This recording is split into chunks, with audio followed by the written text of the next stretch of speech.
Oke, dalam pembahasan kali ini, kita akan membongkar sesuatu yang penting banget, yaitu dinamika tersembunyi dalam sebuah negosiasi.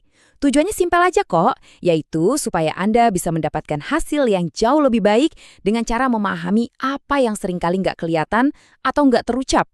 Nah, coba deh pikirin pertanyaan ini. Dalam setiap kesepakatan, siapa sih yang sebenarnya pegang kendali? Mungkin kita pikir jawabannya udah jelas ya, tapi sering banget kekuatan yang sesungguhnya itu nggak ada di tempat yang kita kira. Yuk kita cari tahu di mana letaknya.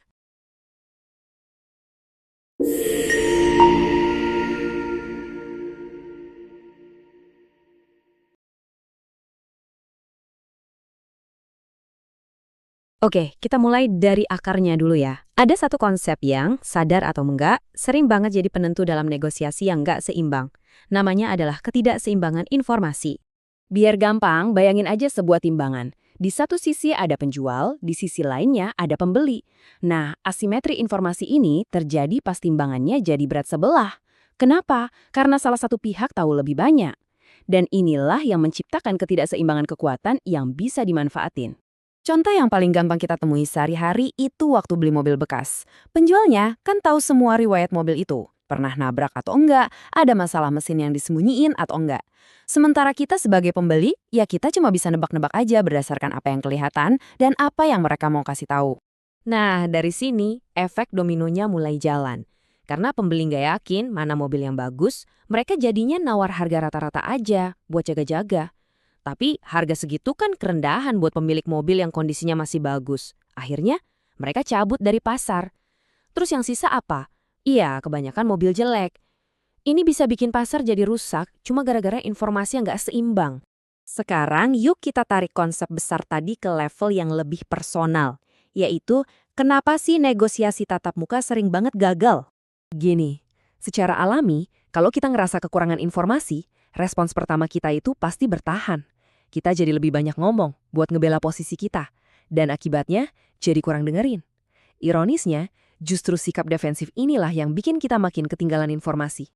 Disinilah letak perbedaannya. Negosiator biasa tuh nganggap negosiasi itu kayak debat, adu argumen paling jago.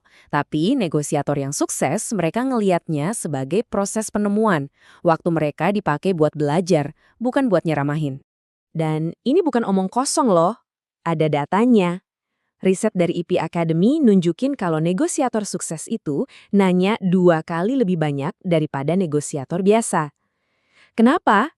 Karena pertanyaan itu adalah senjata paling ampuh buat menyeimbangkan kembali informasi. Pertanyaan nggak sih Anda kendali? Waktu buat mikir, dan yang paling penting, pengetahuan.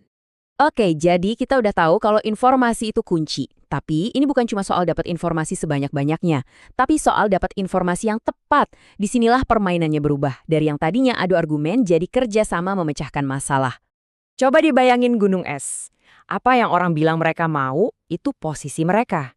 Sebenarnya cuma puncaknya doang yang kelihatan. Bagian terbesarnya, yang jadi penentu segalanya, itu ada di bawah permukaan. Itulah kepentingan. Contohnya gini deh, posisi Anda, saya mau naik gaji. Jelas kan? Tapi kenapa Anda mau naik gaji? Nah, itulah kepentingan Anda. Mungkin bukan cuma soal duit, tapi soal pengen ngerasa dihargai atas kerja keras. Atau mungkin emang benar-benar butuh uang lebih buat keluarga. Kalau kita cuma mentok di posisi naik gaji, ya diskusinya bakal buntu kalau perusahaan bilang nggak ada budget. Tapi kalau kita ngomongin kepentingannya, wah bisa jadi ada solusi lain yang lebih kreatif. Biar makin kebayang seberapa kuatnya fokus pada kepentingan, ada satu cerita klasik nih, soal 2 kakak beradik dan 1 buah jeruk. Simpel banget ceritanya, tapi pelajarannya dalam. Kalau dilihat dari posisi, ya mentok. Dua-duanya sama-sama bilang, aku mau jeruk itu. Jeruknya cuma 1. Kelihatannya sih ini situasi menang kalah ya kan? Paling mentok ya dibagi 2. Tapi apa itu solusi terbaik? Disinilah keajaibannya muncul. Begitu mereka berhenti debat soal apa yang mereka mau dan mulai nanya kenapa, mereka baru sadar kalau kepentingan mereka tuh beda banget. Yang satu cuma butuh airnya buat jus, yang satu lagi butuh kulitnya buat bikin kue. Solusinya sempurna. Dua-duanya dapat 100% dari yang mereka butuhin, bukan cuma 50% dari yang mereka minta. Inilah hebatnya kalau kita gali kepentingan. Oke, teorinya udah dapat nih. Sekarang gimana caranya kita pakai ini di dunia nyata, di negosiasi kita sehari-hari? Intinya cuma satu. geser obrolannya. Dari yang tadinya ngomongin apa yang Anda mau, jadi ngomongin mengapa Anda butuh itu. Ini bisa mengubah suasana, dari yang tadinya konfrontasi jadi kolaborasi. Ini 3 alat sederhana yang bisa langsung Anda pakai. Pertama, tanya mengapa. Ini cara paling gampang buat gali kepentingan tersembunyi. Kedua, dengerin bener-bener. Kebanyakan dari kita kan cuma nunggu giliran ngomong. Coba deh bener-bener dengerin, karena itu ngebangun kepercayaan.